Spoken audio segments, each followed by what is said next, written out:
Le moteur à essence de base de la Fabia 3 était une unité de 1 litre 999 cm3 à injection indirecte de carburant MPI. Il générait une puissance de 60, disponible uniquement dans la version à ion, ou 75 chevaux avec un couple maximal de 95 Nm. Ce moteur simple, contrairement au moteur TSI à injection directe de carburant, fonctionne volontiers avec l'installation GPL. Il n'est donc pas surprenant que la version 1.0 GPL soit également disponible dans les showrooms.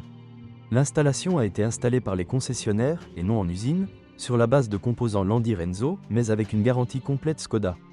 Le moteur 1.2 TSI avait respectivement une puissance de 90 à 110 chevaux et un couple de 160 et 175 Nm. À partir de 2017, des moteurs TSI turbocompressés d'un litre d'une puissance de 95 et 110 chevaux et d'un couple de 160 et 200 Nm ont également été introduits. En 2018, une version R5 avec un moteur TSI de 1,4 litres, 1395 cm3, d'une puissance de 125 chevaux, 200 Nm a également été lancée, limitée à seulement 1300 unités. Il était destiné à honorer les succès du modèle dans la série de rallye WRC2. Le plus grand changement par rapport aux unités essence précédentes de la série EA111 est que dans les unités Skoda Fabia 3 et EA211, au lieu de la chaîne de distribution problématique, une courroie renforcée a été utilisée qui, selon le fabricant, était censée résister à un kilométrage allant jusqu'à 240 000 km. L'offre de motorisation diesel comprenait uniquement le bloc 1.4 TDI, jusqu'au lifting en 2018. Elle est apparue dans deux variantes de puissance 90 et 105 chevaux avec un couple de 230 ou 250 Nm. Ce moteur était une version modifiée de l'unité précédente avec injecteur pompe, qui comprenait, entre autres, problème de jeu axial sur le vilebrequin. Les moteurs diesel utilisés dans la Fabia 3 utilisent l'injection à rampe commune, mais cette unité a également eu des problèmes. Skoda a annoncé, entre autres, un rappel lié au remplacement du liquide de refroidissement et à une pompe à eau bloquée. De nombreux problèmes ont également été signalés en raison de la faible durabilité des turbocompresseurs.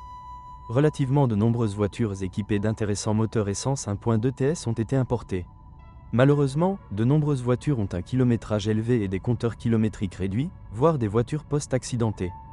Au cours de la période initiale d'exploitation de ces unités, des problèmes sont survenus, notamment, avec un joint d'accélérateur défectueux, un système d'allumage ou un câble de démarrage trop court qui s'est simplement cassé. Avant d'acheter un moteur diesel d'occasion, surtout si vous n'êtes pas sûr du kilométrage d'origine, il vaut la peine de vérifier les injecteurs. Il faut également faire attention à l'usure de l'embrayage avec volant bimasse et au niveau de remplissage du filtre à particules. De nombreux acheteurs se sont plaints des dommages causés aux compresseurs de climatisation. Avant d'acheter, il convient de vérifier si de l'air froid souffle des grilles de ventilation après avoir allumé le climatiseur. D'un autre côté, des plaintes ont été formulées concernant le chauffage lent de l'habitacle de la voiture en hiver.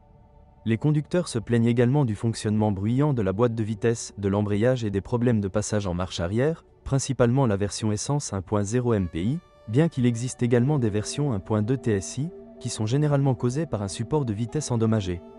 Dans le cas de la boîte de vitesse à double embrayage DSG, la mécatronique et le volant bimasse étaient défectueux. En cas de kilométrage plus élevé, le kit d'embrayage doit être remplacé. Les utilisateurs ont également signalé des problèmes de craquement des barres anti-roulis et des bruits provenant du système de freinage, où se trouvent les freins à tambour à l'arrière. Les utilisateurs ont également signalé des problèmes de dysfonctionnement de la radio, qui s'est arrêtée après la mise à jour du logiciel du système multimédia. La Skoda Fabia de 3e génération est une voiture qui, malgré quelques défauts, regorge également d'avantages.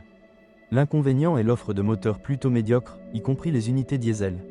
Cependant, cela peut être compris si l'on considère que les unités plus puissantes ont immédiatement augmenté le prix final de la voiture et ont donc suscité peu d'intérêt. Les avantages incluent un fonctionnement bon marché et la disponibilité des pièces.